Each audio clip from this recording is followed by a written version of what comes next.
జనములలోను ఆ ఆయా భాషలు మాట్లాడు వారిలో నుండి వచ్చి ఎవడును చాలండి. దేవుని యందు ప్రియబిడ్డలారా, పరిశుద్ధులకు దేవదేవుని వాక్యములో ఈ మాటను మనము చూస్తే, ఎవడును లెక్కింప సఖ్యము కానటువంటి ఒక గొప్ప సమూహము మనకు అక్కడ కనబడుతూ ఉంది. దేవుని ఏర్పాటును బట్టి మనము గమనిస్తే ఈ 12,000 మంది పరలోకపు పని కొరకు ముద్రింపబడ్డారు. ఈ రోజు మనము ఒక ఫ్యాక్టరీలో కావచ్చు, ఒక కంపెనీలో కావచ్చు పనిచేస్తాం. ఆ కంపెనీ వాడిని చెప్పటం కోసం ఈ రోజు మన పేరు మీద ఒక ఐడి కార్డ్ క్రియేట్ చేస్తారు. ఈరోజు నేను బైబిల్ మిషన్ యాజకుడిని, నేను కాకాని స్వస్తిశాలకు, బేతేలు గృహమునకు హెడ్ ఆఫీస్ గుంటూరు పక్షముగా సేవ చేస్తున్నానని గుర్తుగానే మా యాజక అభిషేకము రోజు మాకు ఒక ఐడి కార్డు ఇచ్చారు. అది నాకు ముద్ర. ఈ రోజు మేము తోటకు వెళితే యాజకులకు భోజనశాల, విశ్వాసులకు భోజనశాల, అధికారులకు భోజనశాల ఎలాగైతే ఏర్పాటు చేస్తున్నారో, ఈ రోజు మేము భోజనం చేయాలన్నా, ఈ రోజు మేము కాకాని తోటకు వచ్చామని రుజువు చెప్పాలన్నా, ఫలానా దినాన మేము దశంభాగం కట్టాలన్న విషయం చూడాలన్నా, మా సంఘం యొక్క అభివృద్ధి ఎలా ఉందన్నది మా డేటా ఓపెన్ చేసి చూడాలన్నా, మా ఐడి కార్డులో ఉన్నటువంటి సీరియల్ బార్ కోడ్ ని స్కాన్ చేయాలి. అర్థమవుతుందా అండి? ఈ కోడ్ స్కానింగ్ జరిగితే నేను యాజకుడనని, నాకు సంఘం ఉందని, ఫలానా ప్రాంతంలో సేవ చేస్తున్నానని, ఇన్ని కార్యక్రమాలు జరిగించానని, ఇన్ని అద్భుతమైనటువంటి వర్తమానాలు తెలియజేస్తున్నానని నా యొక్క పూర్తి గతము, ప్రస్తుతము, భవిష్యత్తు సహా ఏమైపోతాయి, అక్కడ వచ్చేస్తాయి. అలాగునని దేవుడు ఏర్పరుచుకున్నటువంటి, అప్పుడు ఇశ్రాయేలు లక్షల కొలది, ఇప్పుడు కోట్లాది మందిగా ప్రబలిపోయింది లోకం. ఈ కోట్ల మందిలో నుండి గోత్రమునకు ఎంతమందిని తీసుకుని వెళుతున్నారు? 12,000 మందిని పరలోకపు మహిమలోనికి తీసుకుని. వీరు ఎవరు అనగా ముద్రింపబడిన వారు. ఈ రోజు దేవుని ప్రియబిడ్డలారా, రూబేను గోత్రం వాళ్ళకి రూబేను గోత్రం వాడు చెప్తేనే అర్థమవుద్ది, షిమియోను గోత్రం వారికి షిమియోను గోత్రం వాళ్ళు చెప్తేనే అర్థమవుద్ది. అంతే కదండి. ఏ నాయకుడు ఏం చెప్తే అదే చేస్తారు వాళ్ళు. అలాగే ఈ 12,000 మంది కూడా గోత్రకర్తలలో ఒక్కొక్క గోత్రములు ఉన్న 12,000 మంది కూడా పరలోకపు. ఇప్పుడు యెరూషలేమును చూడటానికి మనకి ఎన్ని రోజులు పట్టింది చెప్పండి? యెరూషలేమును చూడటానికి ఎన్ని రోజులు పట్టింది? 10 రోజుల కాలం పట్టింది మొత్తం తిరిగి వచ్చేసరికి. అలాగని యెరూషలేమునకే 10 దినాలు పడితే మరి పరలోకం ఎంతటిది? దానిని చూడాలి, దాని మహిమను అనుభవించాలి, దాని ప్రత్యక్షతను చూడాలి, మన స్థలం ఏంటో తెలుసుకోవాలి, అక్కడ పరివారం ఏంటో వాతావరణం కనుక్కోవాలి కదా. ఈ ముద్ర లేకుండా పరలోకములోనికి మీరేం కారు, ప్రవేశింపబడరు. దేవుని యందు ప్రియబిడ్డలారా, వీరి నుదుటి మీద వేయబడిన ముద్ర వీరి యొక్క లక్షణము. వీరి నుదుటి మీద వేయబడిన ముద్ర ఏమిటండి? లక్షణము.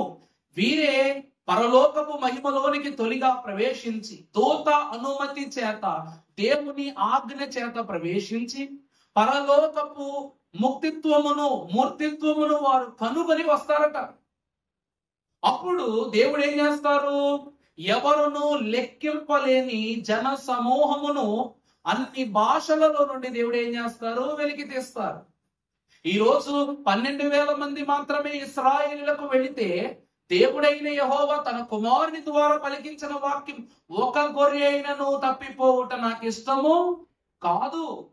ప్రభు అంటున్నారు, ఏ గొర్రెను తప్పిపోవటము ప్రభువుకి ఇష్టము లేదు. మరి అలాంటిది లక్షల మంది ఇశ్రాయేలు ప్రజలను కనానుకు నడిపించుకుని అక్కడ నుండి పరలోకాన్ని నడిపించే విషయములో కేవలము 12,000 మందిని మాత్రమే పరలోకానికి ప్రభు పిలుస్తున్నారంటే, ఇశ్రాయేలులోనే గోగు మాగోగు సైన్యములకు కావలసినంత మంది విరోధులు ఉన్నట్లు లెక్క. అర్థమవుతుందా అండి? విడనాడబడిన వాళ్ళు ఇశ్రాయేలీలలోనే ఎంతమంది విడనాడబడితే 12,000 మందిని దేవుడు తీసుకుని వెళితే, గోగు మాగోగు యుద్ధములో దేవుని జనము, యాకోబు స్వాస్యము, దేవుని దేశము నుండి ఎంతమంది వ్యతిరేకత కలిగినటువంటి వారు కనపరచబడుతున్నారు చూసారా? అందరూ విడనాడబడిన వారు కాదు. చాలా మంది చెప్తారు వీళ్ళే వెళ్తారని, అందుకే ఎవరు వెళ్తారో చూసుకోండి, ఎవరు వెళ్తారో చూసుకోండి. ఏమిటండి ఎవరు వెళ్తారో చూసుకునేది? దేవుడు పక్షపాతి కాదు. నాకు వీళ్ళే కావాలి, నాకు వీళ్ళతోనే ఉండాలి, నాకు వాళ్ళని తీసుకెళ్ళడం లేదు. దేవుడు ఏమన్నాడు? వేశ్యను క్షమిస్తాను కానీ వేషధారుని క్షమించనన్నారు. ఇన్ని గోత్రాలలో వ్యభిచరించిన వాడు ఉన్నాడు. ఆ వ్యభిచరించిన వాడు క్షమాపణ కర్ముడు. వాడు పాపం చేశారు కరెక్టే, కానీ వాడు క్షమాపణ కోరగా క్షమాపణ దేవుడు ఇస్తాడు. కానీ ఆ క్షమాపణి సౌలు మహారాజు వంటి తోడేలు స్వభావముతో వేషధారణ తత్వం చూపిస్తే దేవుడు క్షమిస్తాడా? క్షమించడు. అదే ప్రభు యొక్క వాక్యం సూచిస్తూ ఉంది. నిన్నటి దినమున 6 ముద్రలు చూశాం మనం. ఈ రోజు క్షమాగుణముతో దేవుని సంఖ్యలోనికి మనము ముద్రింపబడే సంఖ్యలో కాదు, వెలికి తీయబడే సంఖ్య. అర్థమవుతుందా అండి? ఈ రోజు ఇసుక బాగుందా లేదని ఒక గుప్పుడు ఇసుక తీసుకుని ఇది మంచి ఇసుక కాదు టెస్ట్ పంపిస్తారు. ఏం చేస్తారండి? ఒక గుప్పుడు ఇసుక తీసుకుని ఏం చేస్తారు? ఈ ఇసుక మంచిదా కదా, ఇల్లు కట్టడే సరే కాదని పెద్ద పెద్ద అపార్ట్మెంట్లు కట్టబోలు సాయిల్ టెస్ట్ చేయిస్తారు.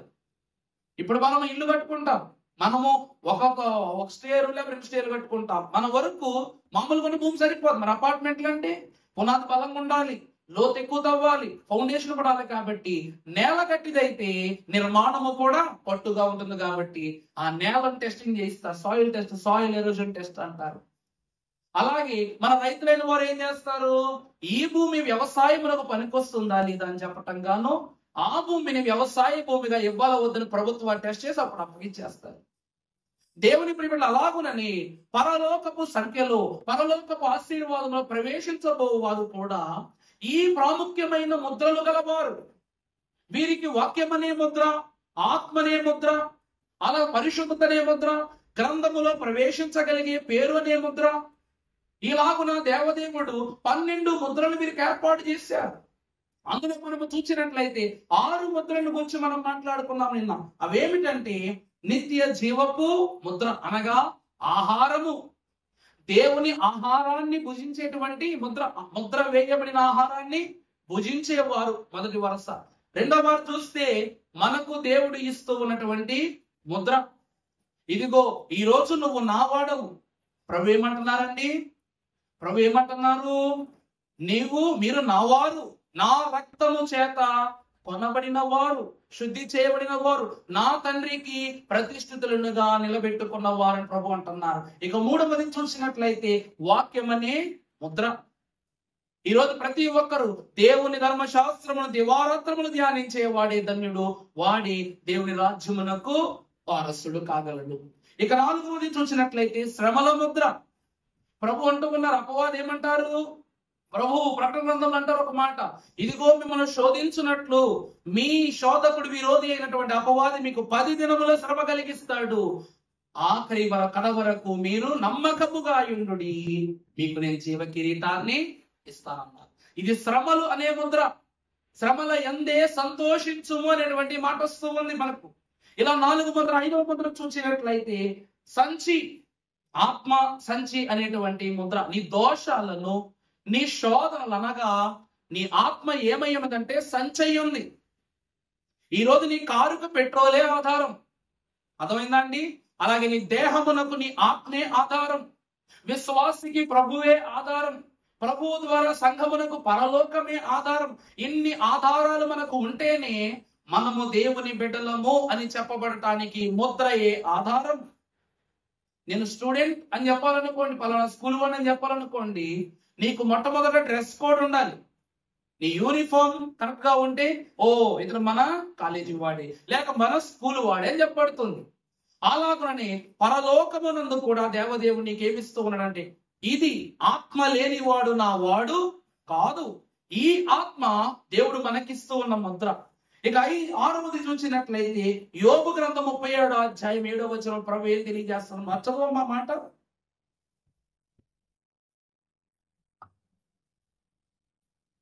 మనుషులందరూ ఆయన సృష్టి కార్యంలో తెలుసుకున్నట్లు ప్రతి మనిషిని చేతిని బిగించి ఆయన ముద్ర వేసి ఉన్నాడు. చాలండి. 5వ ముద్ర ఏమిటమ్మా? హస్తముద్ర. నీవు ఆకాశమునకు ఎక్కిరా, చేయి నిన్ను విడిచిపెట్టదు, పాతాళములో ఉన్న నీ చేయి విడిచిపెట్టదు. సముద్రములోన విడిచిపెట్టదు. దేవుని ప్రియబిడ్డలారా, ప్రభు అంటూ ఉన్నారు, ముదిమి వచ్చు వరకు ఎత్తుకొడు వాడను నేనే అన్నారు ప్రభు. అంటే ప్రభు నిన్ను ఎంత జాగ్రత్తగా పట్టుకుంటున్నారు. ఈరోజు మనం చూడండి, చిన్నపిల్లలైనటువంటి వారు చేయిని గట్టిగా పట్టుకున్నాం అనుకోండి, చేతి మీద మచ్చ పడుతుంది, హస్తం మచ్చ పడుతుంది కదా. ఆ మచ్చ ఏమిటి అంటే తల్లి స్పర్శ, తండ్రి స్పర్శ. ఈరోజు బిడ్డలైనటువంటి వారు మనం బాగా గమనించవచ్చు, విపరీతంగా ఏడుస్తున్నటువంటి బిడ్డను ఎవరో ఓదార్చినా ఓదార్చకపోయినా తల్లి ఓదార్పుకు మాత్రం నెమ్మలించిపోతాడు, తండ్రి గద్దింపుకు నెమ్మలించిపోతాడు. కానీ ఎవరు గద్దించినా, ఎవరి దగ్గరికి తీసుకున్నా అతనిలో ఉన్నటువంటి తత్వం ఏంగా చెప్పండి, తన తల్లిదండ్రుల తత్వములకు సమం కదా. అలాగే దేవుడు చెయ్యి పట్టుకుని నడిపిస్తూ ఉన్నాడు. దేవుని వాక్యాన్ని బట్టి చూస్తే పరిశుద్ధులకు పేతురు మహాభక్తుడు దోణి దిగి సముద్రములో నడుస్తూ ఉన్నప్పుడు ఆ సముద్రము యొక్క వేగము పేతురును ముంచి వేయడానికి చూస్తూ ఉంది. దాన్ని లోకమన్నారు మన తండ్రి గారు. అది ముంచి వేస్తూ ఉన్నప్పుడు, ప్రభువా నేను మునిగిపోతూ ఉన్నాను, ప్రభువా నన్ను కాపాడున్నాడు. ప్రభు ఏమన్నారు, ఆయన చేతినిచ్చి ప్రభువు లేవని. అంటే ప్రభువు చెయ్యి పట్టుకున్న పేతురుకు సముద్రం ఏమైపోయింది, లోబడిపోయింది. దేవుని చెయ్యి పట్టుకున్నప్పుడు ఆకాశము మనల్ని ఏం చేయలేదు, సముద్రము మనల్ని మింగలేదు, పాతాళములను మనము దాయపడలేము. ఎందుకంటే దేవుని చెయ్యి సర్వ సృష్టి అంతయును అధికారము చేస్తూ ఉన్నది. దేవుని హస్తముద్ర మన మీద ఉంది. దైవజనులు దేవదాస్ దగ్గర మోషే గారి యొక్క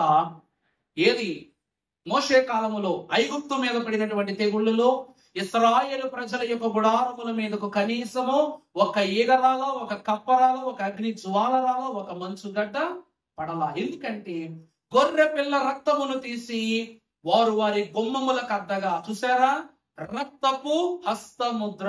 ఆ ముద్ర ఎవరిది, దేవుని యొక్క రక్తములకు సాదృశ్యము కనుక ఆ ముద్ర వారి గృహముల మీద ఉంటే 10 తెగులు వారి దగ్గరికి రావాలి. ఈ రోజు నీ మీద ఆ ముద్ర ఉంటే ఏ తెగులు నీ గుడారమును సమీపించదు. దేవుని ప్రియబిడ్డలారా, ఆఖరిగా దేవుని వాక్యమును చూస్తే ముద్రింపబడిన గ్రంథం, పరిశుద్ధ గ్రంథములో మనం చదువుకుందాం. దానియేలు గ్రంథము 12వ అధ్యాయము 4వ వచనం. దానియేలు నీవు ఈ మాటలను మరుగు చేసి అంత్యకాలము వరకు ఈ గ్రంథమును ముద్రింపుము. చాలా మంది నలుదిశలో సంచరించినందున, బాగా చూడమ్మా, చాలా మంది నలుదిశలలో సంచరించినందున తెలివి అధికమగును అని. ఏమిటండి తెలివి అధికము యగునని నాతో మాట్లాడు గబ్రియేలును అతడు చెప్పెను. చాలమ్మా. దేవుని ప్రియబిడ్డలారా, సింహపు నోటి చెర నుండి దేవుని యొక్క సాక్ష్యమును పొందుకుని బయటకు వచ్చిన మహాభక్తుడు దానియేలు గారు. దానియేలు ప్రవచనములే అంత్యకాల తీర్పులు అన్నది దేవుని యొక్క వాక్యము. ఈ అంత్యకాలపు తీర్పును గూర్చి దేవదేవుడు ఆ యొక్క విధిని విధానమును ఎవరికి అప్పగించాడు అంటే ఆ రాత కోతలను అప్పగించినది ఎవరికనగా దానియేలునకు.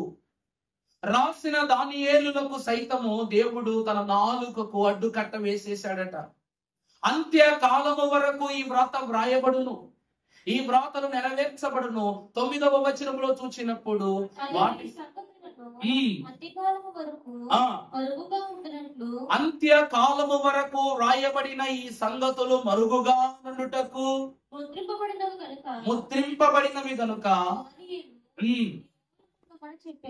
ముద్రింపబడినవి గనుక నువ్వేమి చేయి, ఊరుకనే ఉండము. దేవుని ప్రియబిడ్డలారా, దేవుని యొక్క వాక్యము రహస్యము, దేవుని యొక్క కార్యములు రహస్యము. అందుకే భక్తుడు అంటారు, సమస్త జ్ఞానమునకు మించిన నీ వాక్యము మాకు ఏమాత్రమునకు అందదు. ఈరోజు మనం చెప్పానేమని, 1000 మార్లు వాక్యం చదివినా ఇంకా క్రొత్త పుస్తకమే. ఎందుకనగా ఇది అంత్యము లేనిది, ప్రతి దినము ఒక ఆరంభముగానే ప్రారంభమయ్యేటువంటి గ్రంథమే వాక్యము.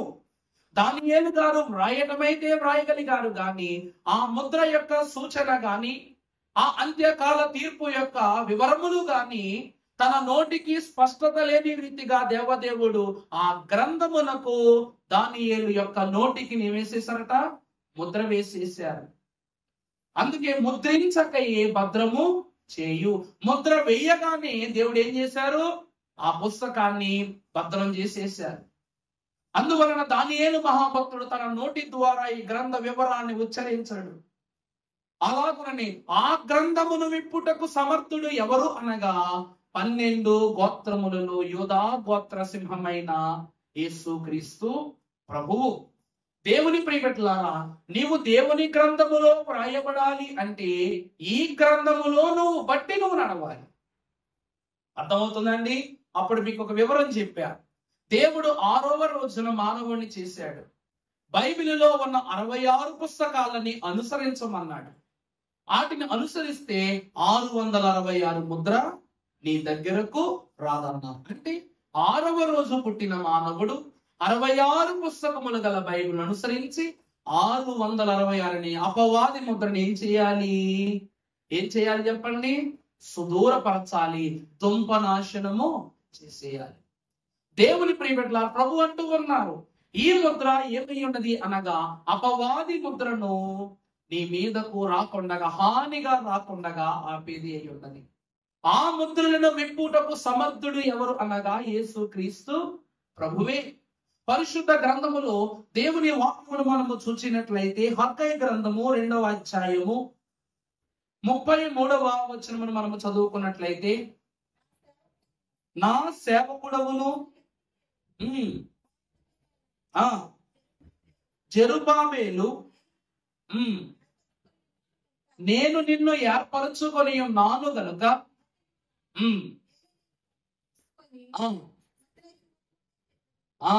చాలండి.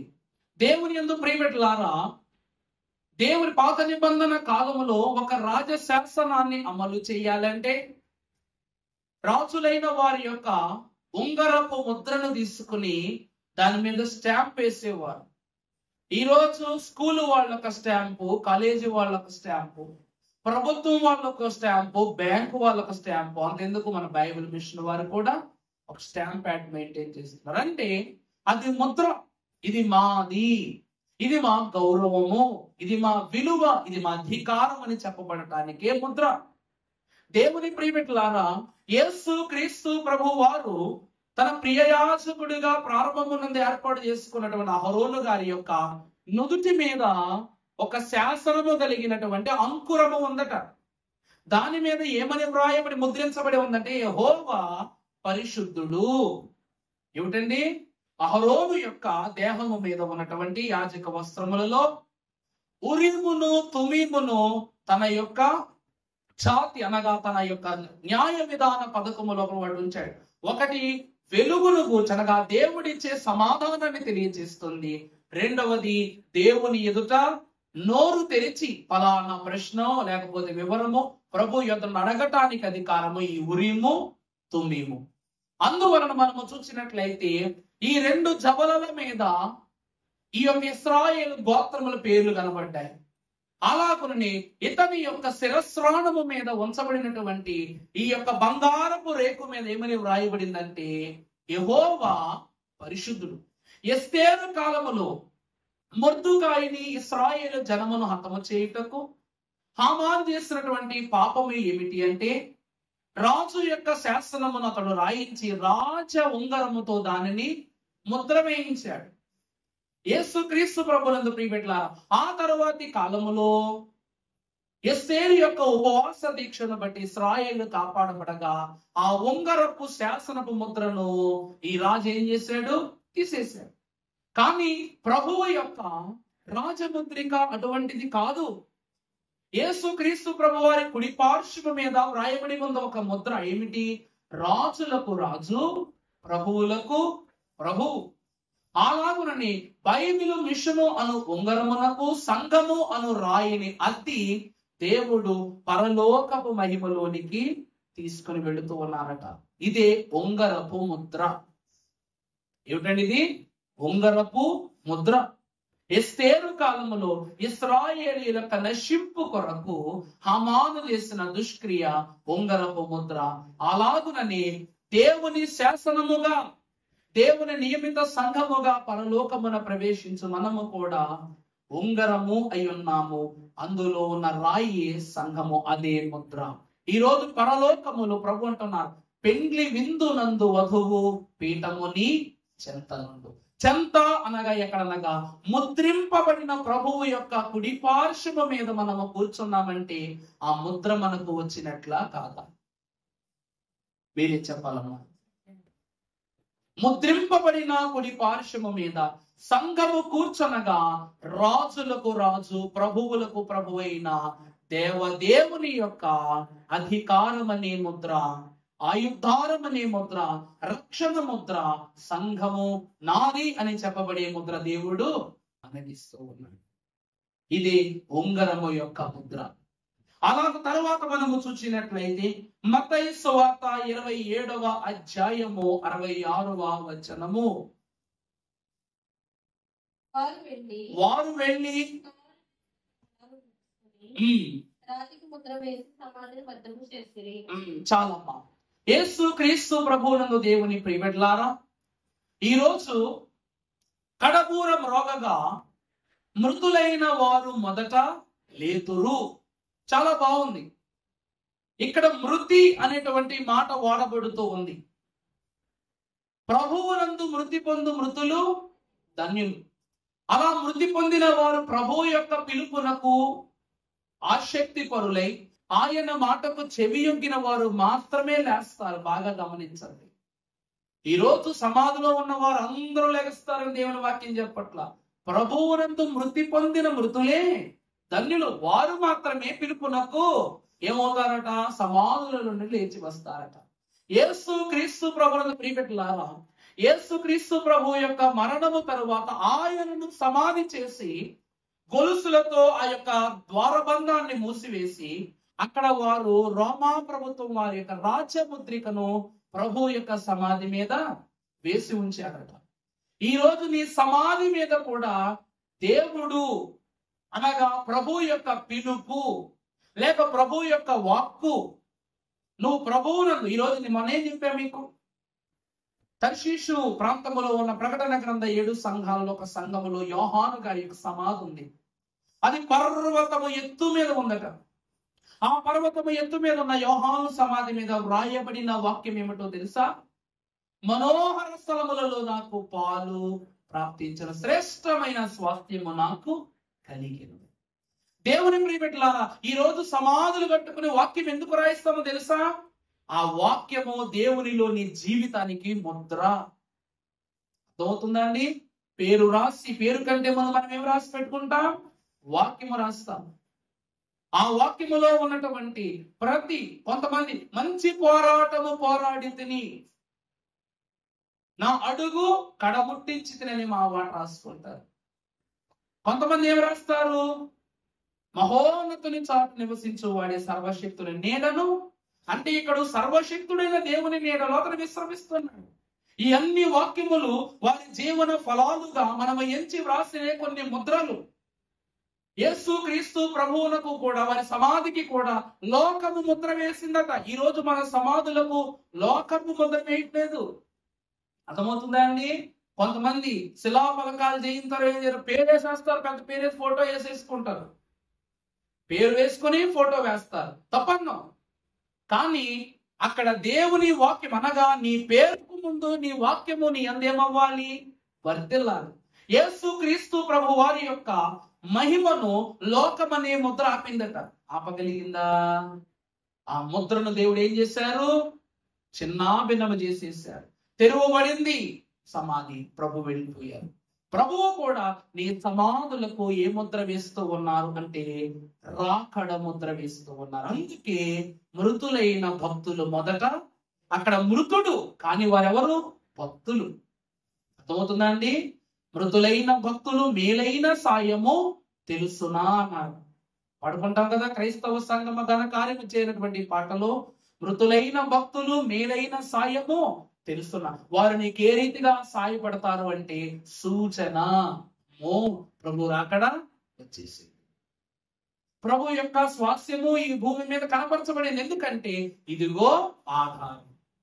దేవుడు రక్షణ ముద్రను వారి యొక్క సమాధుల మీద వేయగా ఆ ముద్ర ఇప్పుడు ఆ సమాధి ముద్ర తెరిచివేయబడకపోతే పగలకపోతే ప్రభువు పునరుద్ధానం అయ్యాడని మనకు తెలుస్తుందా? అందుకే భద్రముగా సమాధి పైనే పెద్ద రాతిని ఉంచిరి భటులు, లేచినాడు రా సమాధి అనేటువంటి పాటే వ్రాయబడింది అక్కడ. ఈ రాయి ఎలాగట? భద్రముగా సమాధి పైన పెద్ద రాతిని ఉంచిన భటులు. భద్రముతో ముద్ర వేసి రాత్రి అంతా కావలి ఉన్నా ప్రభు ఏమైపోయారట? లేచినాడురా సమాధి గెలచినాడురా. సమాధులలో ఉన్న వారిని లోకం ఆపడానికి చూస్తారు. అయినా ప్రభువు ఎలా లేచారు మనము కూడా ఏం చేస్తాం? అలాగే ఆ సమాధులను బద్దలు కొట్టుకుని దేవుని యొక్క స్వాస్యాన్ని కనపరుస్తూ ఆయన పిలుపునకు లేచి వెళ్ళిపోతాం. అందుకే సమాధి ముద్ర మరొకటి. దేవుని పిలుపునకు యోగ్యులై మరణమును సైతము త్యజించి సమస్త ఈవులకు కారణమవుతున్న ప్రభు పిలుపునకు చేయందించి వెళ్ళిపోయే వారి వరుస అంటే ఈ సమాధి ముద్ర. అందుకే చూసారండి, హిజ్కియా 15 ఏళ్ళ ఆయుధారపడి తర్వాత మరణించాడు. ఎందుకు అంటే మరలా దేవుని పిలుపు స్వయంగా నా యొద్దకు వస్తుంది అనిపిస్తుంది. లాజరు ఎంతో ధైర్యంగా మరణించాడు. ఎందుకంటే మరలా ఆయన పిలుపు నా యొద్దకు వస్తుంది. ఆయన పిలుపునకు యోగుడైన మళ్ళా నేను లేచి వెళ్ళిపోతాను. ఈరోజు మన తండ్రులు, మన తాతలు, మన పితరులు కూడా వారు ఎందుకు నిద్ర కాలం చేసినప్పుడు కొంతమంది బాధతో చనిపోయారు అంటారు. మరణము బాధ కాదు, వారిని చూసి మనం బాధపడతామే తప్ప వారికి అది ఒక గొప్ప బహుమానము. ఒక గొప్ప బహుమానం. ఒక దేశంలో ఉన్నట పెట్టులో పుడితే ఏడ్చేస్తారంట. ఏమిటండి? పిల్లలు పుడితే ఏడ్చేస్తారంట. ఎక్కడైనా సరే పుట్టగానే పిల్లవాడు ఏడుస్తాడు, కానీ అక్కడ మాత్రం పిల్లోడు పుట్టగానే కుటుంబం అంతా ఏడుస్తున్నాడు. ఎందుకు అంటే ఇంతటి కులంకుషమైన పాపమైన హీనమైన లోకములోనికి కష్టాలను నీ మీద వేసుకోవడానికి వచ్చావురా, ఎలా భరిస్తావురా? ఇదిగో మేమే భరించలేకపోతున్నా. ఇక నీ రోజులు ఇంకెంత భయంకరంగా ఉంటాయో, నీ దినాలు ఎంత కష్టంగా ఉంటాయో. అందుకే చూసారా, హనోకు దుర్దినాలలో పుట్టాడు. లేదండి, హనోకు మహాభక్తుడు ఏ దినాల్లో పుట్టాడు? దుర్దినాలలో పుట్టాడు. అలాంటి హానోకు దుర్దినాల్లో పుట్టి జీవించి పరిశుద్ధులుగానే దేవుని పిలుపు అందుకుని వెళ్ళిపోయాడు. అలాగొనని ఇవన్నీ మనకి ఏ దినాలు అనగా దుర్దినములు. అందుకే ప్రియులారా, మరణము కాది బాధ, మార్గము విడిచి చనిపోవటం, మార్గము విడిచి వెళ్ళిపోవటం. అదే అంటున్నారు భక్తులు. అందుకే మనకు రాబోయే ముద్రల్లో ఈ లోకపు ముద్ర ఏమిటనగా ఒకటి సమాధి. తర్వాత మనము చూసినట్లయితే యోహాను సువార్త 3వ అధ్యాయము 33వ వచనం. ఆయన సాక్ష్యము అంగీకరించిన వాడు దేవుడు సత్యవంతుడని మాటకు ముద్ర వేసి ఉన్నాడు. ఏమిటండి? ఆయన సాక్ష్యమును అంగీకరించిన వాడు దేవుడు సత్యవంతుడు అని మాటకు ముద్ర వేసి ఉన్నాడు. చాలండి. ఈ రోజు విశ్వాస ప్రమాణము మనం చెప్పుకుంటున్నాం. ఆఖరిలో మనం ఏమంటాం? విశ్వాస ప్రమాణ ప్రారంభంలో మనం ఏమంటాం? ఆయన మరణించి మన ద్వారా శ్రమల నుండి సిలువ పొంది ఆయన మరణించి 3వ నాడు వెలుపలికి వచ్చి పరలోకమునకు ఆయన వెళ్ళి ఉన్నారని నమ్ముచున్నాను. ఆ తర్వాత మరలా 2వ మారు ఆయన సంఘమును కొనిపోవుటకు మేఘాసీనుడై వచ్చుననియు మిగిలిన వారికి 7 ఏళ్ల శ్రమ కలుగుననియు ఆ కాలమునందు పరలోకమునకు భూలోకమునకు ఆయన తీర్పు తీర్చుననియు నేను నమ్ముచున్నాను. ఆఖరికి వచ్చేసరికి నేను పరిశుద్ధాత్మను నమ్ముచున్నా. ఆయన తండ్రితోనూ కుమారునితోనూ పరిశుద్ధాత్మనితోనూ ఏకదేవునిగా ఉండి నాడనియు నమ్ముచున్నామా లేదా? ఆఖరిగా పరిశుద్ధుల సహవాసమును పునరుద్ధానమును, బాగా చూడండి ఇక్కడ, పునరుద్ధానమును నిత్య జీవము కలవని ఉన్నాయని నమ్ముచున్నా. మరి ఇది సాక్ష్యం కాదా? నువ్వు రోజు ప్రతి ఆరాధనలో నువ్వు జ్ఞాపకము చేసుకునే ఈ మాట సాక్ష్యము కాదా? దీనిని నమ్మిన వారి దేవుని సాక్ష్యము అనే ముద్రతో పరలోకానికి తీసుకొని పోబడతారంట. సాక్ష్యం లేకుండా పరలోకం కూడా ఒప్పుకోదు. నీ ప్రభువు నిన్ను సాక్షిగా నీ పక్షముగా సాక్ష్యము చెప్పాలి అంటే దేవుని యందు నువ్వేమై ఉండాలి? అచంచల స్వభావము గలవాడవై దేవుని సాక్ష్యమునకు అర్హుడివై జీవించాలి. దెయ్యాలు ఒప్పుకున్నాయంట ఈయనే దేవుని కుమారుడని. సాతాను ఒప్పుకున్నాడు, నువ్వు నిజంగా దేవుని కుమారుడవైతే ఇక్కడి నుంచి దూకు. వాడు నిజంగా దేవుని కుమారుడు అంటూనే ఆయన కుమారుడిని ఒప్పుకుంటున్నాడు. అర్థమవుతుందండి? పేతురును ఆవహించినప్పుడు గద్దించగా వాడు వెళ్ళిపోయినప్పుడు ప్రభువుకి ఎంత శక్తో సాతాను సైతము గద్దించేశారు. రోగములు ఒప్పుకున్నాయంట, రొస్టులు ఒప్పుకున్నాయంట, మరణం ఒప్పుకుందట, పునరుద్ధానము కలిగిన సమాధి ఒప్పుకుందట. ఈ రోజండి ప్రియమిత్రులారా, ప్రభువు వాడినటువంటి ప్రతి వస్తువు ప్రభువుని గురించి సాక్ష్యం ఇస్తుంది. ఈ రోజు నీ గాలి నీ గురించి సాక్ష్యం, నువ్వు తినే ఆహారమే నీ గురించి సాక్ష్యం. ఈ రోజు అందరూ ఏమంటారు? కడుపులో ఎలకలు పరిగెడుతున్నాయి అంటే ఆకలి వేస్తే ఎలకలు పరిగెట్టినంత విపరీతత మన గర్భంలో కలుగుతూ ఉంటుంది అన్నమాట. నీకు ఆకలి వేస్తుందని ఏదో ఒక సూచన, నువ్వు ఇదే తినాలి ఈ సమయానికి, ఈ ఆహారాన్ని తినాలని నీ మనసు చెప్పే సాక్ష్యం. ఇలాంటిది మనము చూసినట్లయితే ప్రియులారా, ప్రభువు యొద్ద నుండి మనము సాక్ష్యము సంపాదించుకోవాలన్నా సరే మనం ఏమి నమ్మేవారమై ఉండాలంటే ఆయన నరుడిగా పుట్టాడని నమ్మాలి, పరిశుద్ధాత్మ ద్వారా మరియమ్మ గారి గర్భము ధరించారని నమ్మాలి, ఆయన్ని నిజరక్షకుడని నమ్మాలి, ఆయన 33.5 సంవత్సరాలు ఈ భూమి మీద జీవించారని నమ్మాలి, సిలువ వెయ్యబడ్డారని నమ్మాలి. పౌలు భక్తుడు నమ్మలేదందుకే కదా సౌలా సౌలా ఎందుకు హింసిస్తున్నావు ప్రభు అన్నారా లేదండి? ధర్మశాస్త్రాన్ని మాత్రమే చూసావు, నువ్వు దాన్ని ఒక్కదాన్ని నమ్ముతున్నావు. కానీ నేను నర రూపమెత్తాను, జీవించాను, నడిచాను, మరణించాను, పునరుద్ధానయ్యాను, ఆరోహణమయ్యాడు, అదెందుకు నువ్వు నమ్మలేకపోతున్నావు అని పౌలు భక్తులు ప్రభువు నన్ను ఎందుకు హింసిస్తున్నావు? హింస అనేది ఎవరికి కలుగుద్ది? మనిషి పుట్టినోళ్ళకే కలుగుద్ది. ప్రభువు తన రూపాన్ని తన సంఘానికి ఇచ్చేశారు. ఏమిటంటే ఇదిగో ఈ దినమున నావన్నీయో మీవన్నీయో ప్రభువు దేహం మన మీదకి వచ్చేసింది. కాబట్టి పౌలే అంటాడు, క్రీస్తు రూపము మన యందు ఏర్పడు వరకు మనకు. ఈ రోజు నీ మీద పడే ప్రతి దెబ్బ, ప్రతి శ్రమ, ప్రతి శోధన ఎవరికి తగులుతున్న దెబ్బలంటే ప్రభువునకు తగులుతుంది. నీ ప్రభువు నీ శరీరము ద్వారా సాక్షి, నీ ఆత్మ ద్వారా సాక్షి ఉన్నారు. ఇది సాక్ష్యమును ముద్ర. పరలోకమునకు వెళ్ళేటప్పుడు శరీరాన్ని సరిచూసుకోవాలి, ఆత్మను సరిచూసుకోవాలి, క్రియలను సరిచూసుకోవాలి, మాటను సరిచూసుకోవాలి. ఎందుకనగా నీ దేహము దేవుని ఆలయమై ఉన్నది. ఎందుకంటే ఒక సాక్ష్యం వల్ల కావాలి మనకి. ఇది సాక్ష్యపు ముద్ర. తర్వాత మీరు చూసినట్లయితే పరిశుద్ధ గ్రంథములో రోమాపత్రిక 4వ అధ్యాయము 11వ వచనము. రోమాపత్రిక 4వ అధ్యాయం 11వ వచనం. మరియు సున్నతి లేని వారైనను నమ్మని వారందరికీ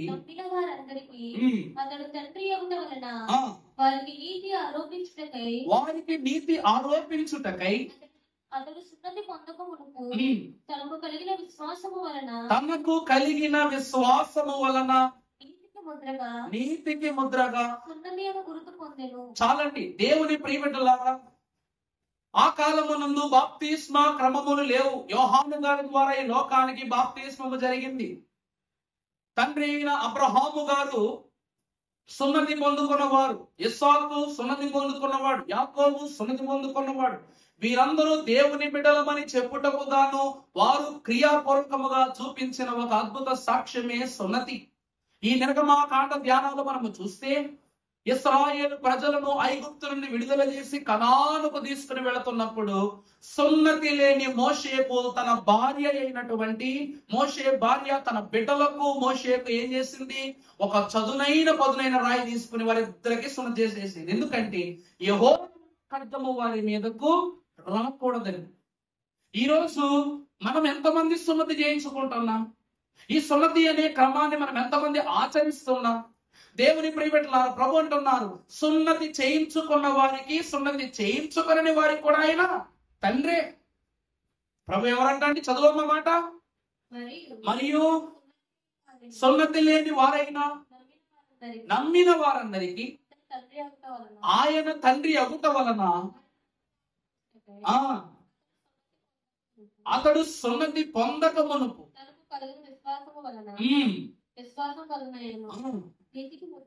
నీతికి ముద్రగా. చాలండి, ఈరోజు నీ విశ్వాసమే.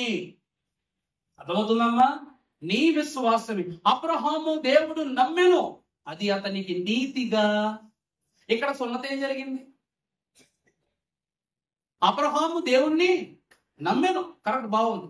అది అతనికి నీతిగా ఎంచబడింది. దేవుని యందు ప్రియబిడ్డలారా, అతనికి సున్నతి అనే క్రమాన్ని బట్టి దేవుడు అబ్రహాముని ఏర్పాటు చేసుకోవాలా. దేవుని యందు కలిగిన నమ్మకము బట్టి నీతి అనే సున్నతి అతనికి జరిగింది. సున్నతి ఈరోజు ముద్ర, శారీరక ముద్ర.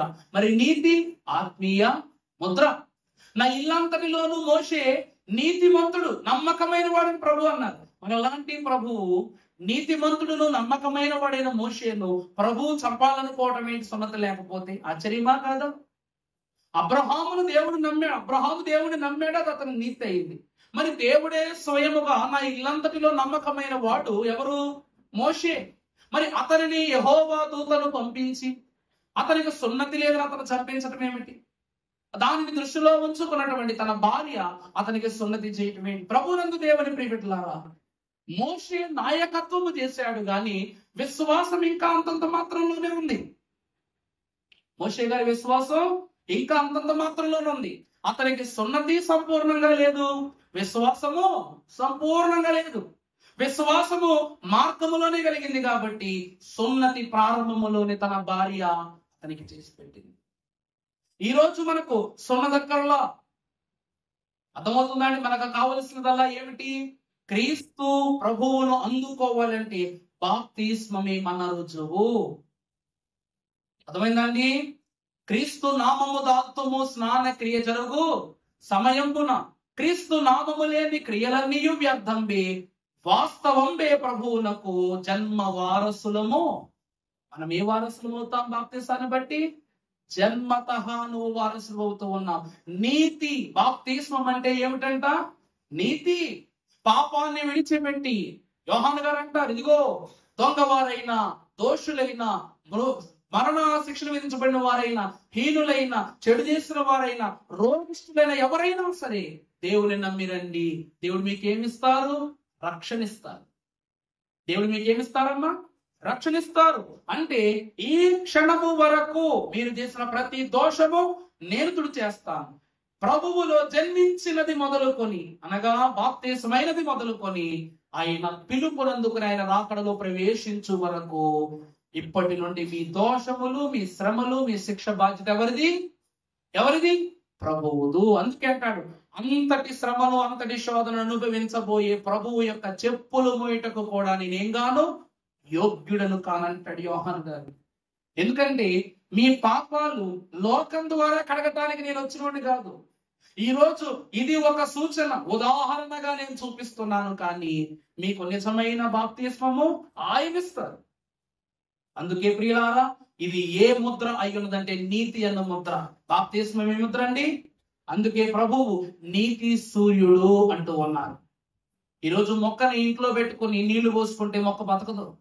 దానిపైన ఏం పడాలి? సూర్యకాంతి పడాలి. ప్రభువును నీళ్లు పోసి బాప్తిస్మం ఇచ్చేసాడు. మొక్కకి బాప్తిస్మం ఇచ్చినట్లుగా, మొక్కకి నీళ్లు పోసినట్లుగా ప్రభువును యోర్దానులో తీసుకెళ్లి బాప్తిస్మం ఇచ్చేశారు. ప్రభువుకు రక్షణ వచ్చేసిందా? దేవుని తేజస్సు ఆకాశము నుండి ప్రభువు మీద పడగా, పావుర స్వరము ద్వారా ప్రభువు మాట్లాడగా, అప్పుడు ఆయనే ప్రియ రక్షకుడు, ఆయన ప్రియ కుమారుడే విషయం మనకు తెలుసు. అందుకే బాప్తిస్మము ఏమైనా నీతి అన్న ముద్ర. అందుకే బాప్తిస్మం తీసుకోవాలి. తీసుకోవడానికి వచ్చిన వాళ్ళు చిన్నోళ్ళ పెద్దోళ్ళ అన్నది సంఖ్య కాదు. ఎవరి బలవంతము లేకుండగా, ఎవరి హృదయములోను, ఎవరి తొందరపాటు వలన తీసుకునేటట్లుగా కాక, ఇది నా సొంత నిర్ణయం అని వచ్చేవారు మాత్రమే నిజ బాప్తిసానికి అర్హులు. ఏమిటంటే నీతి అన్న ముద్ర. దీనినే బాప్తిస్మం అంటాం. తర్వాత మీరు చూసినట్లయితే పరిశుద్ధ గ్రంథము 1 కొరింథీయులకు రాసిన పత్రిక 9వ అధ్యాయము 2వ వచనం ఒకసారి చదివినట్లయితే, ప్రభు ఇతరులకు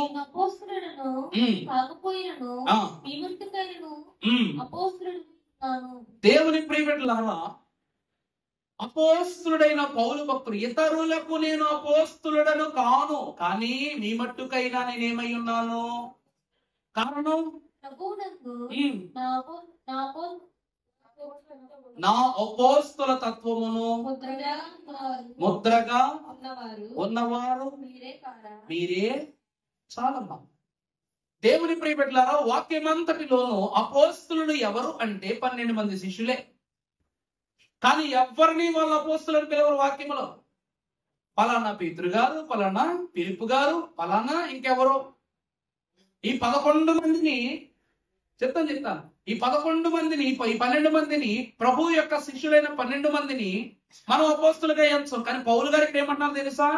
ఇతరులకు నేను అపోస్తలుడను కాను, కానీ మీకైనా నేను అపోస్తల తత్వమును కలిగిన వాడుగా కనిపిస్తున్నాను. దానికి మీరే ముద్ర అంటున్నారు. దేవుని ప్రియబిడ్డలారా, పౌలు గారు సువార్త చెప్పుకుంటూ వెళ్ళిపోలేదు. ప్రతి చోట తన అపోస్తల తత్వమును పలానా ప్రాంతాల్లోనూ పలానా దేశాల్లోనూ నాటి వెళ్ళిపోయారు. అర్థమవుతుందమ్మా? అంటే ఇతడు అపోస్తలుడైన పౌలు. ఎక్కడైనా చూసినట్లయితే వాక్యములో మీరు చూస్తే మహాభక్తుడైనటువంటి పేతురు పత్రిక తీయము ఒకసారి. ఆ పైన చూడండి, ఒకసారి హెడ్డింగ్ పైన చూడండి, మెయిన్ హెడ్డింగ్ పైన చూడండి. చూడండి పేతురు పత్రికలో పేతురు రాసిన 2వ పత్రిక, పేతురు రాసిన 1వ పత్రిక. ఇలా అపోస్తులే కదా, మరి పైన అపోస్తులుడైన పేతురు రాసిన పత్రికలు ఎందుకు లేదు? తర్వాత వెనక తిప్పితే యోహాను రాసిన 1వ పత్రిక, 2వ పత్రిక, 3వ పత్రిక. కానీ పౌలు భక్తుడు పత్రికలు తీసి చూస్తే రోమా రాసిన పత్రిక, అపోస్తుడైన పౌలు రోమీలకు రాసిన పత్రిక, అపోస్తుడైన పౌలు తీతుకు రాసిన పత్రిక, అపోస్తుడైన పౌలు కొరింథీయులకు రాసిన. అంటే మీరైనా నన్ను అపోస్తులుడను అని నమ్ముతున్నారంటే వారెవరు అంటే సంఘము, పరిశుద్ధుల సహవాసమును. అర్థమైందండి? అపోస్తుడు పౌలు ఎవరు? పరిశుద్ధుడు. నా మట్టుకైతే బ్రతుకుట క్రీస్తే చావైనా లాభము అని జీవించిన పరిశుద్ధుడు అతను. అంత గొప్ప సహవాసము కలిగినటువంటి వారిని ఈ రోజు వాక్యములో ఆయన అపోస్తలుడని ముద్ర ఉంది. మన హృదయములో కూడా మనం తీస్తే అపోస్తలుడు పౌలు రాసిన పత్రిక అంటామనమా? అది మన నోటికి జన్మ హక్కుగా మార్చేశాడు దేవుడు.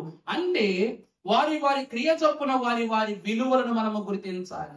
ఇప్పుడు యేసుక్రీస్తు ప్రభు వారు మనం చూస్తే యేసుక్రీస్తు ప్రభును భక్తుడులాగాను, భక్తుడైన యేసు అనం, భక్తుడైన యేసు అనం. మనం ఏమంటాం? రక్షకుడైన యేసు, కుమారుడైన యేసు, ఏమండి, సిలువదారి అయిన యేసు. ఇవే కదా ప్రభువుకున్నటువంటి పేరు. దేవుని ప్రియబిడ్డలారా, ఈ రోజు నీకు కూడా అక్కడ అపోస్తలుడు పౌలు భక్తునికి అపోస్తలుడని అంతస్తునిచ్చినట్లు మనకు కూడా ఒక రుజువునిస్తూ ఉన్నారు. అది ఏమిటి అనగా సంఘము, వధువు సంఘము. నీ ముద్ర ఏమిటమ్మా?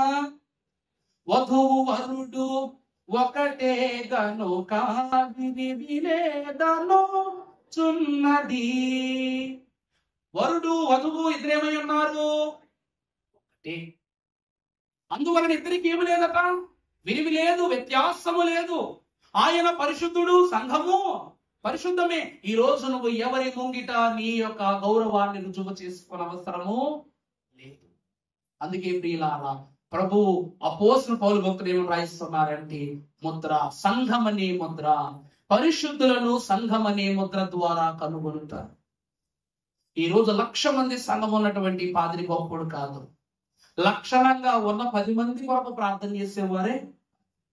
పరలోకములో ఈ 1,00,000 మంది రత్నాలు దేవుడిచ్చి మెల్ల వేసుకోమంటే ఎక్కడ వేసుకుంటాం? ఎక్కడ వేసుకుంటాం? వడ్డానం చేయించుకుంటావా? కాసుల పేరు చేయించుకుంటావా? కంకణాలు చేయించుకుంటావా? దేవుడు ఆత్మ అనే వరాన్ని నీకు అంతస్తుగాను ఒక మణిగాను ఇస్తానన్నాడు దేవుడు. చాలా సంతోషమైన మాట.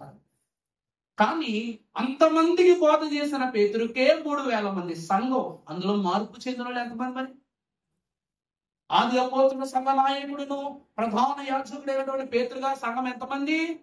3,000 మంది. అది సంఘము. అని మార్పు చెందిన వాళ్ళు ఎంతమంది? ఎంతండి? 120 మంది. అంతటి పరమభక్తుడికి, అంతటి స్వస్థతాకర్తకు, అంతటి ఆశీర్వాద యోచకుడికి, ప్రథమ శిష్యుడికి ప్రభు యొక్క పౌర హక్కులో ఉన్నత స్థానము కలిగిన పేతురు గారే 120 మందిని సంపాదించుకున్నాడు. ఈ రోజు నా సంఘం అంటే లక్ష, నా సంఘం అంటే లక్ష. ఎక్కడెందుకుంటావు? లక్ష. అందులో అయ్యగారు నాకు కొంచెం ప్రాధాన్యత. ఎవరమ్మా నువ్వు? నేను ఎప్పుడు చూడలేదు. ఒకనొక రోజట ఒక చిన్న సంఘంలో ఉన్నటువంటి విశ్వాసి ఒక పెద్ద ఏరియాలో ఉన్నటువంటి పెద్ద చర్చ్కు గవర్నర్ గారు వస్తున్నారని వెళ్ళాడట. ఏమిటండి, ఆ రోజు ఆరాధనకు ఎవరు వస్తున్నారట? గవర్నర్ గారు వస్తున్నారని వెళ్తున్నారు. చూడడానికి వెళ్ళాడట. చూడడానికి వెళ్ళేసరికి ఇప్పుడు గవర్నర్ వచ్చాడంటే ఆ బందోబస్తు ఎట్లా ఉంటది? విశ్వాసులని లేదు, మంచి లేదు, చెడు లేదు. ఆయనకు సెక్యూరిటీ ఇవ్వడం కోసం వచ్చినది ఆలయానికి అనే విషయం కూడా మర్చిపోయి వెనక తోసేస్తారు. వాళ్ళు కింద పడిపోయిన అనవసరం, వాళ్ళకి దెబ్బలు తగిలినా అనవసరం. ఇలాగ ఇతను కూడా గవర్నర్ గారిని చూడాలి, గవర్నర్ గారు చూడాలి, అలా అలా నిలబడిపోతుంటే అంతే తోసి తోసి తోసి తోసి వెనక్కి పోయాడంట, వెనక్కి నింటేశాడంట. ఈ గవర్నర్ ముందు సీట్లోకి వచ్చి కూర్చున్నాడు. పాదిరితో ప్రార్థన చేయించుకున్నాడు, సిలుగు చేయించుకున్నాడు, ఎవరితో కాలిగించుకున్నాడు, వెళ్ళిపోయాడు. ఇందులో వీడికి వచ్చినటువంటి లాభం ఏంటి చెప్పండి? ఒక దినము దేవునిలో సన్నిధి పోయింది, దేవుని యొక్క కలిగిన ప్రేమ పోయింది, ఆశీర్వాదం పోయింది, అంతస్తు పోయింది. అన్నారు ఎవరు బాబు నువ్వు అంటున్నారు. దేవుని సన్నిధిలోకి వస్తే ఒక విశ్వాసని ఎవరు నువ్వు నిన్ను ఎప్పుడు చూడలేదని అడుగుతున్నారు. ఆ రోజట ఒక వ్యక్తి అన్నాడట, బాబు నిన్ను ఎప్పుడు చూడలేదు బాబు, నువ్వు ఏ ఆలయం అంటే మాదండి పలానా ఏరియాలో అదొక చిన్న ఆలయం అంటే. అప్పుడు అన్నాడు అనుకుంటున్నాం, వెళ్ళు బాబు వెళ్ళు, ఇక్కడ ఉండడం వల్ల నీకేమి లేదు, విలువ లేదు, నువ్వు రాలేదని నీ సంఘములో నీ కొరకు ప్రార్థన చేస్తున్నారు. అప్పుడు పరుగును వెళ్ళి తన సంఘం యొక్క తలుపులు తీయగానే, ఆయన ఈ రోజు రావాల్సిన వారిలో ఆయన ఇంతమంది రాలేదు ప్రభు అని పేరున పెట్టి ప్రార్థన చేస్తుంటే ప్రభు ఇద్దరి దగ్గరికి వెళ్ళి ఎక్కి ఏడుస్తున్నాడు అంటారు. అంటే రాని గొర్రె కొరకు తప్పించున్నది దేవుని యొక్క విశ్వాసం. ఈ గవర్నర్ వస్తాడు, చూస్తాడు, ప్రార్థన చేసుకుంటాడు, లేకపోతే చేసుకోడు. ఎలాగ పాస్టర్ గారు చేస్తారు కదా, నిలబడతాడు, సిగ్గు తీర్చుకుంటాడు. ఆ దినానికి పేపర్లో ఫోటో పడితే సరిపోద్ది. మరి నీ ఫోటో పేపర్లో పడద్దా? ఎలా పడుతుంది తెలుసా? దెబ్బలు తిన్న వ్యక్తను, గాయపడిన వ్యక్తను, తొక్కెసలాట్లో చెడిపోయిన వ్యక్తను పడుతుంది. అదా గౌరవము, అదా విలువ? ప్రభు అంటున్నది అది. ఇతరులు నన్ను అపోస్తుడని గుర్తించలేదు, కానీ మీరు నన్ను గుర్తించారంటే సంఘం ఏం చేస్తుంది? పౌలును అంగీకరిస్తుంది, గౌరవిస్తూ ఉంది. మళ్ళా చదువమ్మా మాట. ఇతరులకు నేను అపోస్తులుడను కాకపోయినను మీ మట్టుకైనను అపోస్తులుడనే అయి ఉన్నాను. ప్రభువునందు నా అపోస్తులత్వమునకు ఉత్తరగా ఉన్నవారు. ఈ రోజు నేను బైబిల్ మిషన్ యాజకుడును అని చెప్పబడ్డాను. ఇది కాకాని స్వస్తిశాలలో దైవాభిషేకము నాకు ఇచ్చిన స్వాస్థ్యం.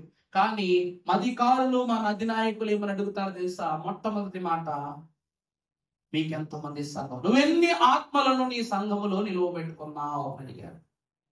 25 ఆత్మలకు తక్కువ ఉంటే అది సంఘము కాదు. ఈ 25లో నుండి ఒకటి తగ్గినా మనము దేవుని విలువను కోల్పోయినట్లే. యేసు క్రీస్తు ప్రభునందు ప్రియబిడ్డలారా, కాకాని స్వస్తిశాల పాకతో మొదలుపెట్టి భవనాల స్థాయికి చేరిపోయింది. విశ్వాసులు నడిచి వచ్చే స్థితి నుండి ఈరోజు రైళ్లలో, విమానాల్లో కూడా వచ్చేస్తున్నారు. విశ్వాసులు ఆ కాలమునందు దేవుని సన్నిధిలో మొరపెట్టినది మించి ఈ రోజు ఎక్కువ మొరపెట్టుకుంటున్నారు. ఎందుకంటే రోజు రోజు నీ విశ్వాసం పెరిగినట్లే నీ మీద ఒత్తిడి పెరిగిపోతుంది, శ్రమ పెరిగిపోతుంది. అలాగే దేవుని యొక్క శక్తి, దేవుని ప్రభావం కూడా మన మీద ఏమవుతుంది? పెరుగుతూనే ఉంది. అందుకే ప్రభు అంటున్నారు, ప్రభువును అనగా ప్రభువు సేవను గుర్తించవచ్చిన సంఘమే యాజకునకు ముద్ర. పౌలునకు సంఘమే ముద్ర. పౌలు గారు ఎన్ని సంఘాలు పెట్టారంట. అందుకే మనం ఏమని చెప్పాం? ప్రభు ఏమంటారు? ఎఫెసీ సంఘములో మొదటి యాజకుడు ఎవరండి? మొదటి యాజకుడు ఎవరు? పౌలు గారు. ఆయనకు సహకారిగా ఉన్న అసిస్టెంట్ యాజకుడు తిమోతి. ఈ ఇద్దరును ఆది అపోస్తల సంఘములలోను మొదటిది ప్రకటన గ్రంథ 7 సంఘాలు ఒకటైన ఎఫెసు సంఘమును అపోల్లో గారు కట్టి యాజకత్వము పౌలుకిస్తే చాలా అద్భుతమైన సేవ చేశారు పౌలు గారు. కానీ ఒక సమయం వచ్చిన తరువాత ప్రభు ఏమంటారంటే సంఘములో ప్రేమ తగ్గిపోయింది అన్నారు. సంఘంలో ఏం తగ్గిపోయిందన్న ప్రభువే అన్నారు ఈ మాట పౌలుతో. పౌలు సంఘములో ఏం తగ్గిపోయింది? ప్రేమ తగ్గిపోయింది. అంటే నువ్వు లోకం వైపు దొర్లుతున్నావు, లోకం వైపు దొర్లుతున్నావు అని ప్రభు చెప్పారట. అందుకే ప్రియబిడ్డలారా, సంఘము రక్షణ అనే ముద్ర ఇచ్చేది, విలువ అనే ముద్ర ఇచ్చేది. ఆ సంఘమే తగ్గితే రక్షణ ముద్ర తగ్గిపోద్ది, విలువ తగ్గిపోద్ది. అందుకే పౌలు అంటున్నాడు, మీరే నా ముద్ర, ఇదే సంఘం అనే ముద్ర. తర్వాత మనము చూసినట్లయితే పరిశుద్ధ గ్రంథములను గలతీలకు రాసిన పత్రిక 6వ అధ్యాయము 17వ వచనము.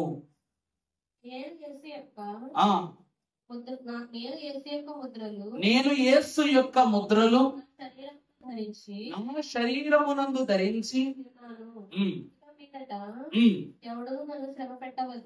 ఎవడును నన్ను దేవుని ఎందుకు ప్రియబిడ్డలారా యేసుని ముద్రలను ధరించుకోవడం అంటే ఏంటి? ఈరోజు క్రీస్తు ప్రభువారి విందును, క్రీస్తు ప్రభువారి యొక్క రక్తమును ధరించుకున్న మనము క్రీస్తు శరీరధారులముగా మార్చబడ్డాం. అంటే క్రీస్తు రూపము మనలో ఏర్పడిపోయినది అని ప్రభు తెలియజేస్తున్నారు. ఇది ఏమై ఉన్నది? లోకమున కంటే ముద్ర అయి ఉన్నది. ఇది యేసు క్రీస్తు ప్రభువారి దేహము. దాన్ని మీరు ఏం చేయొద్దంట? శోధించొద్దు, శ్రమ పెట్టొద్దు, గాయపరచొద్దు. దేవుని ప్రియబిడ్డలారా, బాప్తిసం తీసుకున్న తర్వాత కూడా దొంగతనాలు, హత్యలు, వ్యభిచార క్రియలు, లోక దోషములు ఇవన్నీ చేస్తూ ఉన్నాం. అంటే ఇప్పుడు నీ దేహంతో ఈ పాపాలు చేయటం లేదు. ఎవరి దేహంతో చేస్తున్నావు? అర్థమైందా? మరి ఈ ముద్రతో, క్రీస్తు రూపమనే ముద్రతో నువ్వు ఎన్ని పాపాలు చేస్తున్నావంటే పరలోకములో పల్ల గుద్దినట్లుగా కంటో స్పష్టతను కలిగినటువంటి స్థితిగా నీ పాపాలన్నీ కనబడిపోతాయి. అర్థమవుతుందా అండి? ఈరోజు ఎక్కడో ఒక చోట దెబ్బ తగిలింది, లోపల రక్తం కాగానే ఆ మరకు వచ్చి దేనికి అంటుకుంటుంది? చొక్కాయి కంటుకుంటుంది. చొక్కాయి కంటుకోగానే అప్పుడు ఏమంటారు? సార్ బ్లడ్ సార్ అంటారు. ఈ రక్తపు మరక నీకు తగిలిన గాయాన్ని చూపించేస్తుంది, ఎంత లోతు తగిలిందో చూపించేస్తుంది, ఎంత విపరీతమైన రక్త ధార గారుతుందో కూడా చూపించేస్తుంది, నీ లోపాన్ని చూపించేస్తుంది. అలాగే మనము చేసే దోషక్రియలు కూడా క్రీస్తు రూపము ధరించుకుని చేస్తే మరి అది ఎంత అవమానమో ప్రభు పేరుగా మీకే తెలియజేస్తున్నాను. ఎవరైనా చూస్తున్నారా ఏంటి? ఎవరైనా అంటారా ఏంటి? ఎవరైనా తిడతారా ఏంటి? ఒక ఆయన అన్నాడట, దైవజనుడు, ఆయన దేవుని పనులు బాగా సాగుతున్నావు, బాప్తిసం తీసేసుకోని ఆయన అన్నారంట. అబ్బే లేదండి తీసుకోని అన్నారు. నేను తీసుకోనన్నాడు. తీసుకొని అనేసరికి మరి అసలు తీసుకుంటావా తీసుకోవా అని అడిగితే ఆయన అన్నాడంట, నేను చనిపోవడానికి 1 గంట ముందైనా ఖచ్చితంగా తీసుకుంటానండి అన్నాడు. చాలా తెలివిలో అంటే పిల్లోడు కింద వెళ్దాం అనుకుంటాడేమో, క్రీస్తులో పుట్టి 1 గంట ముందైనా ఖచ్చితంగా తీసుకుంటానండి అన్నాడంట. సరే, ఒక అనుభవం ఉంది కదా అని అనుకున్నాడంట. ఒకరోజు ఒక పని మీద ఈయన ఒక ఆఫీసర్గా పనిచేస్తున్నాడు కాబట్టి ఈయన దగ్గరికి వచ్చి పని చేయించుకుంటుంటే లంచం తీసుకున్నాడట. ఈయన ఏం చేస్తున్నాడండి? లంచం తీసి పని చేయించుకుంటాడు. అప్పుడు వాళ్ళందరూ ఒక మాట అన్నారంటే, మా కడుపు కొట్టి మా సొమ్ము తినేసి సంపాదించిన దాంతో నువ్వు బాగుపడతావు అని అట్ట శాపనార్థాలు పెడతావు అంటే అప్పుడట ఈ యాజకుడు తిట్టుకుంటూ జనం బయటకు వస్తే ఇదేంటిది, మనకు తెలిసిన వాళ్ళు ఆఫీసులోంచి అలా వస్తున్నారు, ఏమైంది చూద్దాం వెళ్ళేసరికి ఇదండి జరిగిందనే విషయం తెలుస్తుంది. అప్పుడు ఈ పాద్రి గారు అన్నాడంట, ఏంటండి దేవుళ్ళలో ఉండి మీరు ఈ పనులు చేయటం ఎందుకంటే? అప్పుడు అన్నాడంట, ఒకవేళ దాన్ని నేను బాప్తీసం తీసుకుని ఈ పని చేస్తుంటే ఆ నింద ఎవరి మీదకి వచ్చిన? దేవుడి మీదకి వచ్చిన. అందుకేనండి నేను భయపడతాను. ఎప్పుడో ఒకసారి పాపం చేయడం మొదలుపెట్టా దేవుల్లో లేకముంది. ఈరోజు దేవుల్లో ఉన్న పాపం ఏం చేయట్లా, అది నన్ను వదలటం లేదు. దాన్ని వదిలించుకోవాలి అంటే ఒకటి, నేను మరణించాలి, లేకపోతే ఈ ఉద్యోగం వదిలేయాలి. కుటుంబం కొరకు నేను దీన్ని వదలలేను, దేవుని కోసము తప్పు చేయలేను. అప్పుడు అన్నాడట, మరి ఇప్పుడంతా చేసే పాపాన్ని దేవుడు మాఫీ చేస్తాడంటే పడేది శిక్ష అంతా నా శరీరానికి కదండి అన్నాడు. దేవుని ప్రియబిడ్డలారా, దేవుని బాప్తిస్మం ప్రత్యేకత ఏమిటంటే నీ లోపాన్ని చూపించడమే, నీ పరిశుద్ధతను చూపించడమే. యేసు క్రీస్తు ప్రభు దేహాన్ని ధరించుకుని చేసే ప్రతి చెడు క్రియ పరలోకముల నుండి భూతద్దా తీసుకొని చూస్తారు ప్రతి ఒక్కరు. సాతానుడైతే పక్కనే ఉండి చూస్తాడు, వాడు ఇంకా దారుణం వాడు. అదే దేవుని వాక్యం అంటుంది. ఇక్కడ యేసు క్రీస్తు రూపం అనే ముద్ర నీ శరీరం మీద ఉంది. ఈ ముద్ర ఉంటేనే పరలోకానికి వెళ్ళేది. అర్థమైందండి? క్రీస్తు రూపము మీ అందు ఏర్పడి వరకు మీకేంటి? ప్రసవ వేదనే. ఏర్పరుచుకున్న తర్వాత కూడా పాపము చేస్తే ఇక ప్రసవ వేదంలో అలాంటి ఏముండవు, డైరెక్ట్ గా శిక్షే. అలా తర్వాత మనము చూసినట్లయితే ఎఫెసీ పత్రిక 4:30 దేవుని పరిశుద్ధాత్మను దుఃఖపరచకుడి, దేవుని పరిశుద్ధాత్మను దుఃఖపరచకుడి, విమోచన దినము వరకు ఆయన యందు మీరు ముద్రింపబడి ఉన్నారు. చాలండి. ఇందాకటి వచనములో మనం చూస్తే క్రీస్తు దేహమును మీరేం చేయకూడదు, ధరించుకుని ప్రభువు దేహాన్ని దుఃఖపరచకూడదు. ఇక్కడ పరిశుద్ధాత్మను ఎప్పటి వరకు? విమోచన దినము వరకు. ప్రభువు నీ కొరకు విమోచన క్రయధనమును కలిగి ఉన్నవారుగా పనిచేస్తారు ఈ లోకములో. ఆ దినము వస్తూ ఉన్నది. ఒక పాట ఉన్నది కన్వెన్షన్ కీర్తన పుస్తకములో, అదే ఆ రోజు యేసయ్య ఉగ్రత రోజు, 7 ఏండ్ల శ్రమల రోజు, పాపులంతా ఏడ్చే రోజు, అదే ఆ రోజు. అది యేసయ్య ఉగ్రత రోజు, 7 ఏండ్ల శ్రమల రోజు, పాపులంతా ఏడ్చే రోజు. ఎందుకంటే నువ్వు పరిశుద్ధాత్మను దుఃఖపరిస్తే నీకు కలిగే శోధన ఏమిటంటే విమోచన లేని బ్రతుకే. అందుకే అదే కన్వెన్షన్ కీర్తన పుస్తకంలో, పరిశుద్ధాత్మను కోరుమో జీవమాయేసో ప్రభుని పేరిట వేడుమో. పరిశుద్ధాత్మను కోరుకోవాలి కానీ నువ్వేం చేయకూడదు, దుఃఖపరచకూడదు. భారము మోయించిన సమస్త జనులకు విశ్రాంతినిచ్చిన ప్రభువు, తన ఆత్మ ద్వారా ఆశ్రయిస్తున్న ప్రభు, ఆత్మ లేనివాడు నావాడు కాదన్న ప్రభు, తనిచ్చిన ఆత్మను దుఃఖపరుస్తూ ఈ లోకములో నువ్వు కూడబెట్టుకునేది ఏమైనా ఉన్నది అంటే ఎనలేని, వర్ణించలేని అసూయకును, నిందకు, పాపమునకు ముంగుర్తైన నీ దోషమే. అప్పుడు దోష భారము, శిక్ష భారము ఎల్లమోసిన ప్రభువు నిన్ను దోషిగా చూస్తాడు, నీకు శిక్ష చేయడానికి చూస్తాడు. దేవుని ప్రియబిడ్డలారా, పరిచారకులారా, పవిత్ర సంఘమైన వారలారా, రాబో దినములో క్రీస్తు దేహము ధరించుకున్న మనం ఆయన దేహముతో దోషాలు చేయకూడదు, ఆయన ఇచ్చిన ఆత్మతో దోషాలు చేయకూడదు. ఎందుకంటే దోషములు పాపు దొడ్డ జనకుడు మన ప్రభు. ఏమిటండి? దోషములు బాబు దొడ్డ జనకుడు. యేసు ప్రభువామ హితబోధకుడు.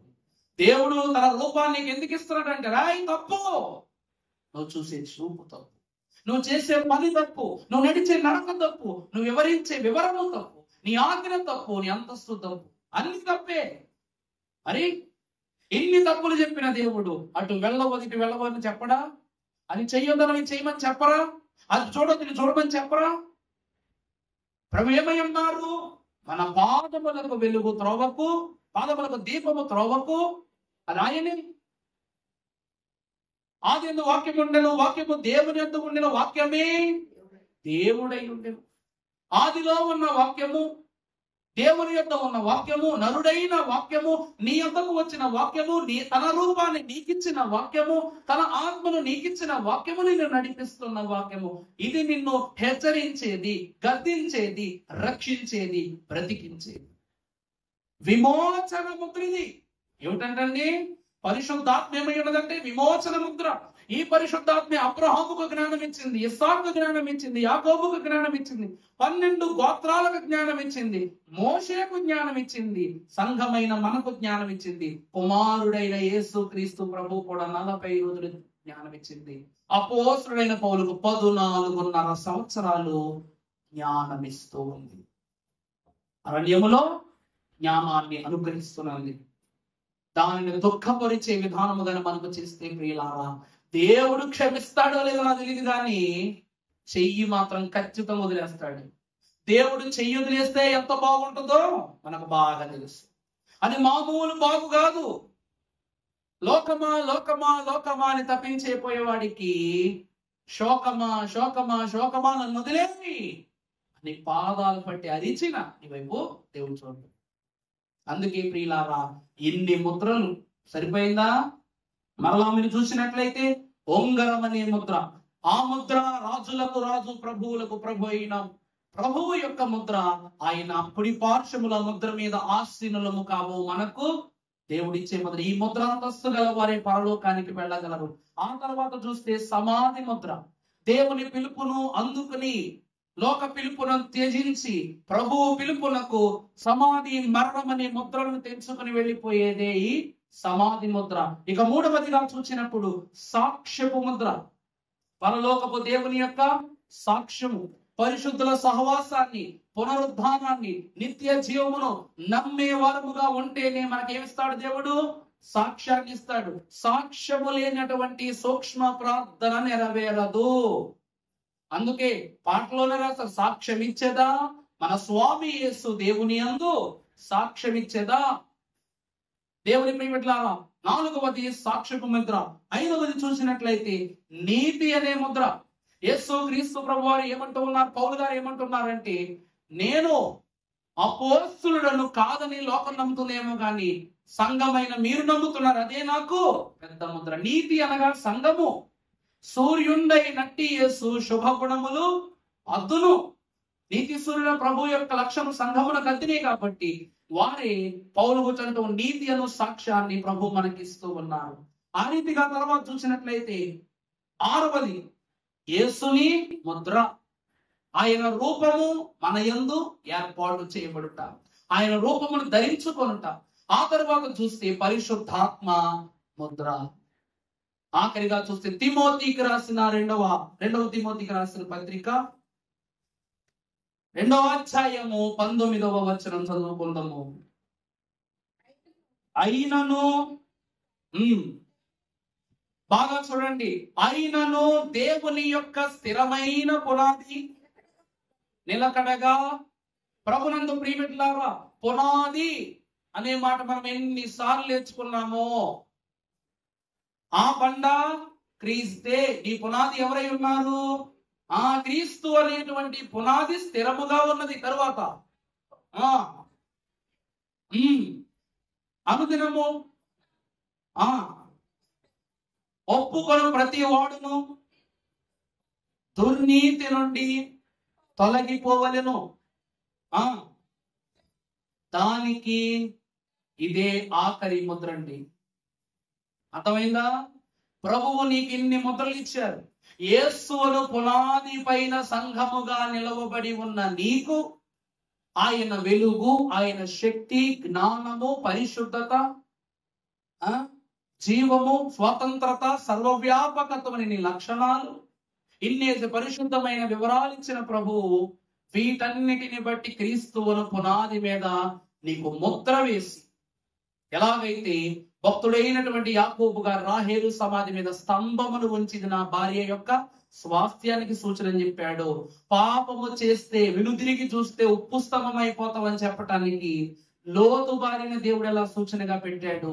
క్రీస్తువును పునాది మీద కట్టబడినటువంటి స్తంభమే సంఘము. అర్థమవుతుందా అండి? ప్రభువు తన సంఘములు, తన రాజ్యములను ఒక యాజక సమూహముగాను, ఒక మూల స్తంభముగాను అపోస్తులు ఉంచారు. మనలను కూడా ఎలా ఉంచుతున్నారట? ఆయన పునాది మీద కట్టబడిన సంఘముగాను ఆయన ముద్రిస్తూ ఉన్నారు. ఈ రోజండి ఇల్లు కట్టుకుంటాం, నీ ఇంటికి ముద్ర ఏదంటే ఏమని చెప్తాం? మీ ఇంటికి ముద్ర ఏదంటే ఏం చెప్తాం? పునాది. అందరూ పునాది వేస్తారు ఇజ్రాయిల్.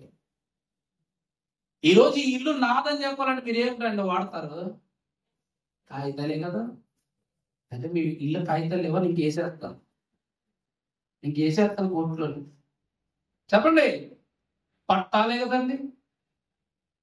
ఈ గృహము నాది అని చెప్పబట్టాలని మీరేం రాస్తారు తెలుసా? ఇంటి ముందర శిలాఫలకం పెట్టి మీ ఇంటి పేరు లేక మీ పితరుల పేరు, మా తాతగారు నర్మదాసి గారు అక్కడ నామం ఉంది, ప్రభు నిలయం అని రాస్తున్నారు. మా పెద్దండ్రి గారు ఉన్నారు, వారు ప్రభు నిలయం అని పెట్టుకున్నారు. వాటిలో 3 దేవదాసులు ఉంటారు, ఆయన బేతేలు గృహం అంటే దేవుని గృహం అని పెట్టుకున్నారు. ఈ రోజు మీ గృహాలకు కూడా ఒక్కొక్క పేరు ఉంటుంది. మన ఒరిజినాలిటీ ఉన్నటువంటి పేరు ఏమిటంటే, మన పునాది ఏమిటంటే, ఈ రోజు మీరు చెప్పినట్లు ఇలా గృహానికి ఒక పేరు పెట్టుకోగలమేమో కానీ నీ పునాది మాత్రం ఎవరి ద్వారా వేయబడింది? క్రీస్తు. యెహోవా ఇల్లు కట్టించను, కట్టువాని ప్రయాస ఎంతటి. ఎంతటి గొప్పవాడైనను, ఎంతటి సౌమ్యవంతుడైన, ఎంతటి సామర్థ్యవంతుడైన పరలోకమని పరిశుద్ధ స్థలములోనికి నువ్వు వెళ్ళాలి. ఆ సంఘముగా కట్టబడాలంటే క్రీస్తు పునాదిని నీవు నిర్మించుకోవచ్చు. అదే నీ ముద్ర. అందుకే భక్తులు రాశారు, రాకడ సంఘమ మేల్కొనుమా, క్రీస్తు ప్రభుని రాక కనుగొనుమా. అంటే నీ గృహము నీకేం తెలియజేస్తూ ఉన్నదంటే ప్రభువు వస్తూ ఉన్నారు. క్రీస్తు అనే పునాదిలో కట్టబడి ప్రతి ఇంట్లో ప్రభు ఉంటారు. అందుకే 2-3 కూడి నా నామమున ప్రార్థన చేతులు వారి మధ్యలో నేను ఉంటానన్నారు. ఆయన పునాదితో కట్టుకున్నట్లు ఆయనేగా ఉండాలి. విచిత్రం ఏమిటంటే ఇల్లు అయింది, మనం ఉంటున్నాం అంతే. ఈ ప్రపంచంలో ఏది శాశ్వతము కదని చెప్పడానికి మనం ఇల్లే గొప్ప సూచన. ఈరోజు రేపు ఆలయం కడతాం, పట్టాలు ఎవరి పేరు మీద ఉండొచ్చు, భూములు మనుషులు కాబట్టి, కానీ నిజమైనటువంటి పేరు ఎవరిది? ప్రభువుదే. ఈరోజు విలువ ప్రభువుదే, అన్ని విలువ. అలాగనే పరలోకానికి వెళ్ళాలండి ఈ 12 ముద్రలు మనకు ఉండాలి. అర్థమైందండి? ఈ 12 ముద్రలు 12 గోత్రములలో వారికి కలిగి ఉన్నవి కనుక దేవుడు వారిని పరలోకపు సంఖ్య మొదటి మీద. దేవుని ప్రియమిట్ల 1,44,000 మంది, అలాగని 1,44,000 మంది వెళ్ళారు. మనము వెళ్ళలేమేమో అనుకుంటే కాదు. మరియు చూడగా ప్రతి జనములో నుండి, ప్రతి వంశములో నుండి, ఆయా భాషలు మాట్లాడు వారి మధ్యలో నుండి ఎవరును ఊహింప సఖ్యము కాని గొప్ప సమూహమును ప్రభువు కనపరుస్తారంట. దేవుని ప్రియమిట్లారా, బెంగపడవద్దు, ధైర్యపడవద్దు. వీరి ఇశ్రాయేలీల సంఖ్య. ఎందుకంటే వీళ్ళారా, వీరు నా జనమును ప్రభువు చెప్పారు కాబట్టి, నా జనం అని చెప్పారు. వీళ్ళెవరు? ప్రభువు జనం, తండ్రి అయిన దేవుని జనం. అందుకే తండ్రి వాళ్ళ గురించి చెప్పాడు. మరి మనం ఎవరమే? యేసుక్రీస్తు ప్రభువు వారు స్థిరపరిచిన జనం.